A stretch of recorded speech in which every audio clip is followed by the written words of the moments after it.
Hello everybody, welcome back to Screen Stars and welcome to another PlayStation 4 review. Today's review is for Pathfinder Kingmaker. Now this is a role-playing game, an isometric top-down role-playing game that will look very familiar to fans of role-playing games, certainly top-down ones. This is a game that has just recently been released on the PlayStation 4, and it's a game I didn't want. I mean, I haven't completed it yet. I've put an awful lot of time into it, but I'm not always of the mind that you need to complete a game to give a fair assessment of the game. That's just my opinion, basically. And this is a really nicely made role-playing game that has some issues, granted. It's a game that was, I believe, certainly released on PC some time ago. And what you get with this package on the PlayStation 4 is you get not only the base game, but you get all the DLC included as well in this version, which is always nice. I like it when sometimes they are delayed on a console, and then you tend to get, when they are released, the base game and all the DLC. Now this is priced in the UK, I believe, I think I paid $44.99, and I think that was with a bit of a reduction, you know, from the PlayStation membership. Sometimes you get a reduction, 15-10%, something like that. Now I'll be honest, if I think that is a little bit overpriced for this game, if I'm being really honest. However, fans of really in-depth RPGs, I think, are going to get an awful lot out of this game. It's nicely put together. It's very in-depth.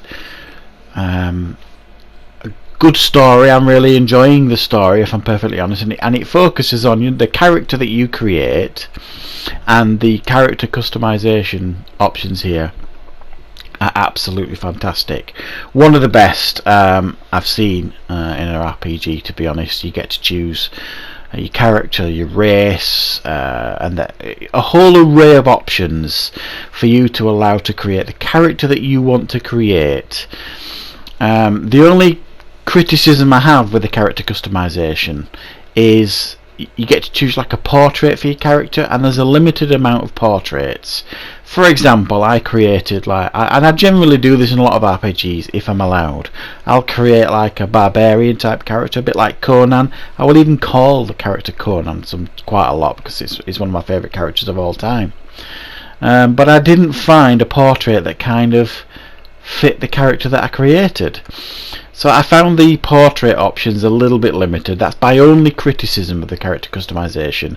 I think other than that, it is really detailed, really in depth, and really fantastic, definitely. Some of the other issues with this game, and there are issues, frustrating issues, is the performance isn't brilliant in regards to it. It does stick occasionally. Now, I don't mean freeze. I haven't suffered any crashes playing the game. However, there's a little, in regards to the performance, it kind of sticks occasionally for like a very split second, and then it kind of carries on. And it does that as well when you save the game. When the game saves, it freezes for a few seconds and then carries on. It just feels a little bit, I mean, it's not a game breaker or anything like that. It just feels a little bit unpolished in that area. There's a lot of loading screens in this game. Whenever you enter an area, you get a loading screen. Whenever you leave an area, you get a loading screen. When you journey somewhere on the map, you get a loading screen. I mean, there's an awful lot of loading screens. Now, they're not like a minute long at a time loading screens, so you may be talking 10 seconds tops, maybe a little bit longer sometimes. And again, it's not something that you're pulling your hair out at, but it breaks immersion, you know what I mean? When you're seeing so many loading screens, it gets frustrating and it breaks immersion. The mission structures, I don't think is brilliant. You go to your missions, you decide to do one of these missions, you find where you go on the map, which is fair enough, but then you find yourself wandering about, wondering where to go next on these like hubs. So the idea is you kind of travel around this map, You find your location where you're going, you explore a little bit on this map, and then you'll go into this hub area where you do a little bit more exploring. But I got basically stuck, not stuck, but I chose to stay in these caves for, it felt like about 3 or 4 hours, and then it turned out I didn't need to be in there, but it didn't make it clear in the mission structure, if you like. So I found that a little bit frustrating.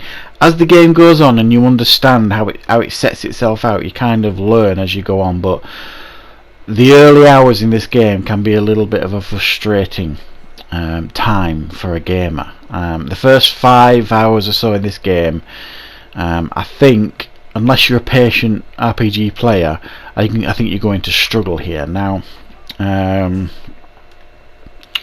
there is voice acting here at times. Again, that's another frustration for me. It goes from some really good voice acting to none. So you'll get text-based sometimes. With some of the smaller missions, some of the characters that aren't main characters, it's all text-based. So it's a bit of a jar. You know what I mean? You either do voice acting or you don't, in my opinion. And it finds it when you're used to the voice acting, then you think, oh, I'm going to have to read all this now. And some of it is really long text-based stuff. It's not the best at times. And it's too dark sometimes as well. You're not really sure where you're going. The inventory is massive. You pick up loads of junk. You don't know what to do with it. It's a bit confusing. You've got all this equipment, and then it's not easy to swap between each characters to figure out which equipment is best suited on each characters. And yes, you have your character, and then you have all these companions that come on board as well, and you can swap and change them. You can keep them, get rid of them as you find someone, and you basically create like a team of these characters, and eventually you'll get to six in your party eventually, including yourself. And it's good to obviously have a different range of characters, you know, your barbarians, your swords, your rogues, your range characters like your archers, and then your spellcasters, all that kind of stuff. Typical RPG type stuff. The good stuff here, I think, the visuals, I think it looks great, generally speaking. And it's quite varied as well. I really like how the game looks. And the combat is very, very good. You've given loads of options for the combat. You can either do it turn-based, which is what I choose to do, which slows it right down. I understand that, but I like to take my time and choose who's going to fight who and who's going to attack where.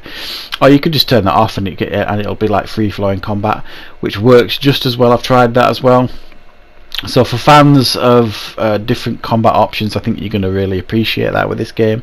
My understanding is that the turn-based option was initially a mod, I think, on the PC, but they've obviously implemented that here for us on the consoles, the turn-based. And personally, I think the turn-based is the way to go with this game. There's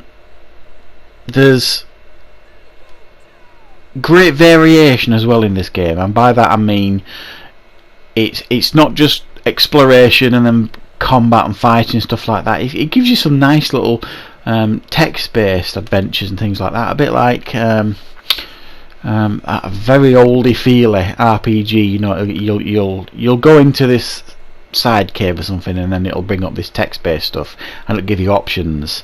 And if your character has certain skills, you'll get through.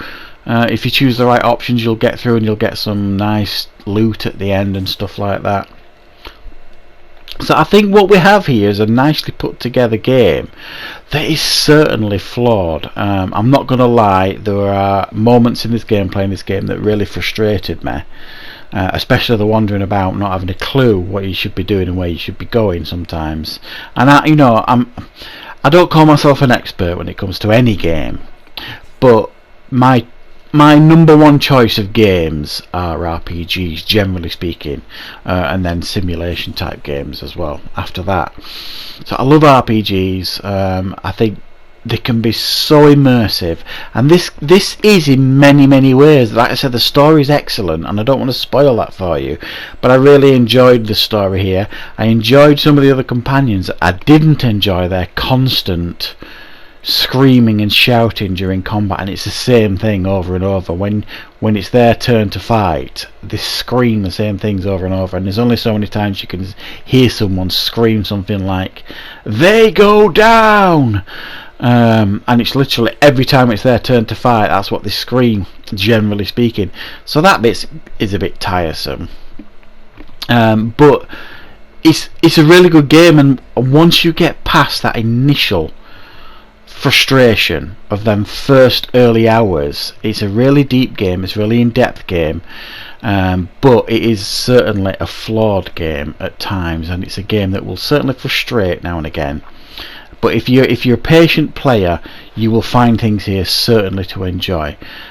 So yeah, that's my feelings and thought on this game after putting a good number of hours into this game. Once I got over that early hurdle, I wasn't enjoying the game for the first 5-6 hours, and then I started to understand it, started to get into it a little bit more, started enjoying the story, started enjoying the characters, but those frustrations that I mentioned were always there. The camera as well's a bit of a pain when you're playing it. So if you can get over the hurdle of these frustrations that I've mentioned, underneath there is definitely a great game to be had. So I'm going to give it a 7 out of 10. It's certainly a good game. I think it's like I say, it's a little bit flawed. I think you will certainly find aspects of it frustrating, but if you're patient and fight through that, you will certainly find an enjoyable game here. So thanks for watching, everybody. I hope you enjoyed this review. I will see you with more content on Screen Stars very, very soon.